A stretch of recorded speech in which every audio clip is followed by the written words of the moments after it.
Corona और Omicron के बढ़ते हुए मामलात को देखते हुए बेंगलुरु में 31 जनवरी तक स्कूल बंद रहेंगे। पहली ता 9वीं जमात तक के लिए स्कूल बंद रहेंगे। वजीर तालीम नागेश ने आज इस बात का ऐलान किया। इससे कबल हुकूमत ने 19 जनवरी तक स्कूलों को बंद करने का ऐलान किया था। अब इसमें तौसीह करते हुए 31 जनवरी तक बेंगलुरु में स्कूलों को बंद करने का फैसला किया गया है।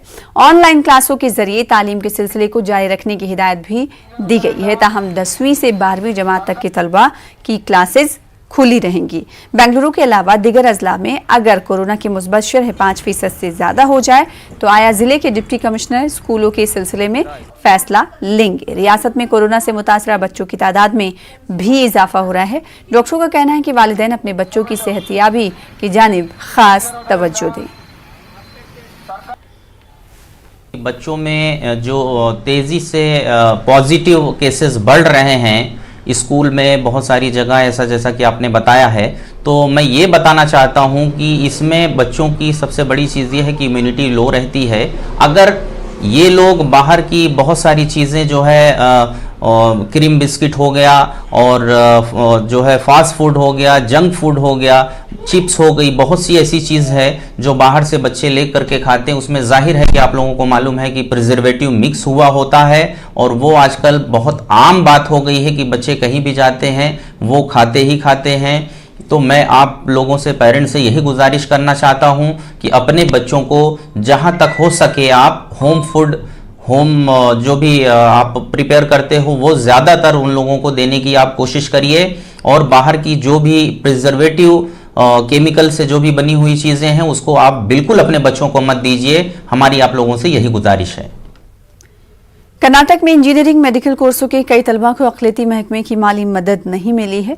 कर्नाटक अक़लियती तरक्याती कॉरपोरेशन के चेयरमैन मुख्तार हुसैन पठान ने कहा कि इस मसले को हल करने की कोशिश की गई है, लिहाजा तालीमी कर्ज से महरूम तलबा के MDC से फौरी तौर पर राब्ता करें। दिन उनको जब एप्लीकेशन बुलाए थे, जो डेट दिए गए थे तब उनके थोड़े बहुत जनों के एग्ज़ाम नहीं हुए थे और थोड़े बहुत जनों के उनके सर्टिफिकेट्स नहीं आए थे, ऐसा ये हुआ था। लेकिन अभी हम लोग ऑफिसर्स हम लोग सभी मीटिंग करके जो जितने आए हैं उनको फर्स्ट इसमें आज से ही रिलीज चालू हुआ है, हमारा अमाउंट उनका रिलीज़ होने का। और इसके अलावा अभी हम लोग फिर एक बार उसके ओपन करने वाले हैं, एक 8-10 दिन के अंदर और एक बार हम ओपन करने वाले हैं फाइल ओपन, ये जो हमारा वेबसाइट ओपन करेंगे, ओपन करके फिर एक बार उनको जो बचे हैं वो बचे जो स्टूडेंट्स हैं उन्होंने एप्लीकेशन। कर्नाटक के यादगीर शहर के अदबी, मिली और समाजी तंजीमों के नुमाइंदों ने कर्नाटक उर्दू अकादमी को तश्कील देने का रियासती हुकूमत से मुतालबा किया है।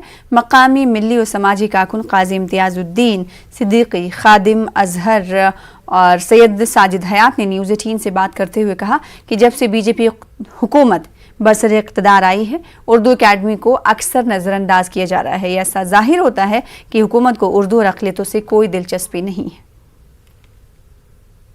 हुकूमत की लापरवाही है और ख़ास तौर से उर्दू दुश्मनी का मुजाहिरा हो रहा है।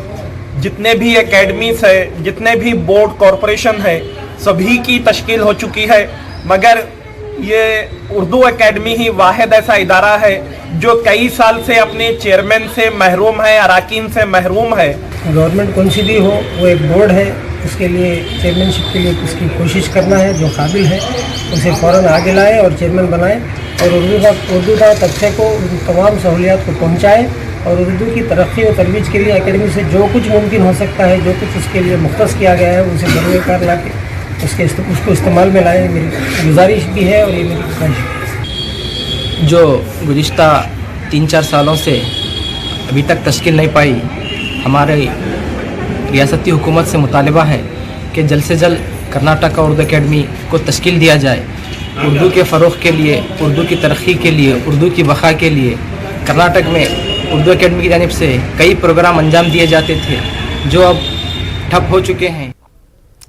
कर्नाटक में पिछले 2 सालों से नए BPL कार्ड जारी नहीं किए जा रहे हैं। बेंगलुरु में SDPI के लीडर मुजाहिद बादशाह ने कहा कि हुकूमत की ज़्यादातर स्कीमों BPL कार्ड के जरिए गरीब लोगों तक पहुंचती हैं। मौजूदा हालात में कई खानदानों को BPL कार्ड की ज़रूरत है, लिहाजा हुकूमत फौरी तौर पर इस मसले की जानिब तवज्जो दे। एतबार से जो BPL कार्ड का जो कर्नाटक हुकूमत के ज़रिए से 2 साल से यानी कि 2020 जनवरी से जो है इस पर रोक है। तब से लेकर अब तक भी जो है बीपीएल कार्ड्स बन लेके नहीं है। अगर ये हुकूमत अगर नए बीपीएल कार्ड्स नहीं बनवा रहे हैं तो लोगों के लिए बहुत बड़ी दिक्कत होती है, क्योंकि बहुत सारे जो स्कीम्स, जो हेल्थ स्कीम्स हैं जहां पर बीपीएल की सख्त ज़रूरत रहती है, तो ये जो फैसिलिटी अवेलेबल है इसको हासिल करना बोले तो बीपीएल कार्ड का मस्ट एंड शुड हमारे पास ज़रूरी है।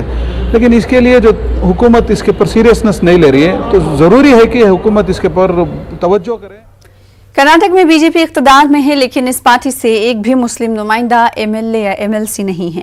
ये कमी मुसलमानों अक़लियतों के मसाइल के हल में रुकावट बनी हुई है। बेंगलुरु में कर्नाटक प्लानिंग कमीशन के रुकन डॉक्टर CR नसीर अहमद ने ये बात कही। नसीर अहमद ने कहा कि कर्नाटक की बीजेपी हुकूमत वजीर आजम नरेंद्र मोदी के नारे सबका साथ सबका विकास पर कहां तक अमल कर रही है, ये एक बड़ा सवाल है। क्योंकि सबका साथ और सबका विकास बोलते हैं हमारे देश के प्रधानमंत्री जी, मगर यहाँ पे क्या हो रहा है, सबका विकास सबका साथ जो है होना है, मगर ये लोगों को, अक़लियतों को सबका साथ में लेना चाहिए। उनको सिर्फ बोलने से फायदा नहीं है, लेना चाहिए। लेना है बोले तो किसी ना किसी को काउंसिल में हो या असेंबली में हो बिठाना चाहिए। जब वहां के जो हमारे मुसलमान, हमारे जो अक़लियतों के मसले मसाइल वहां पे बोलेंगे वो। फिलहाल इसी के साथ इस बुलेटिन में इतना ही। छोटे से ब्रेक के बाद देखिए कश्मीर न्यूज, मेरे साथ आदाब।